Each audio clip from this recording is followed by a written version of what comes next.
কংগ্ৰেছে বিপ্লৱ শৰ্মা কমিটিৰ ৰিপৰ্টখন পঢ়া নাই। বিপ্লৱ শৰ্মা কমিটিৰ ৰিপৰ্টত ৰাকেশ পালৰ মাকৰ উদ্ধৃতি দি ৰিপৰ্টত লিখা আছে যে ৰাকেশ পালে কেনেকে ধৰণে ছোৱালীৰ লগত বেয়া কামতো লিপ্ত হ'ব চেষ্টা কৰিছিল।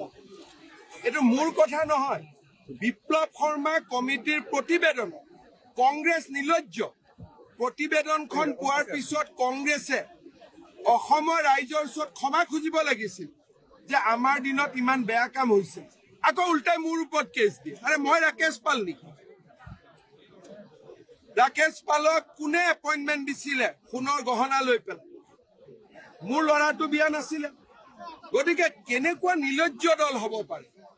তেওঁলোকৰ চৰকাৰৰ বিষয়ে ষ্টেটমেণ্ট আহিছে। ৰাকেশ পালৰ মাকৰ উদ্ধৃতি দি কমিশ্যনৰ ৰিপৰ্টত আহিছে।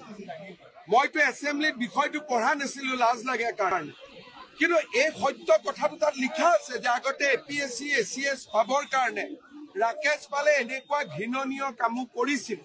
কি কেছ দিব? কেছ দিলে ৰাকেশ পালৰ ৰিপৰ্টটো পুলিচে পঢ়িব, পঢ়ি পেলাই কংগ্ৰেছকে সুধিব। বিপ্লৱ শৰ্মা প্ৰতিবেদনত সাক্ষীৰ উদ্ধৃতি দি এই কথাষাৰ মই কৈছো।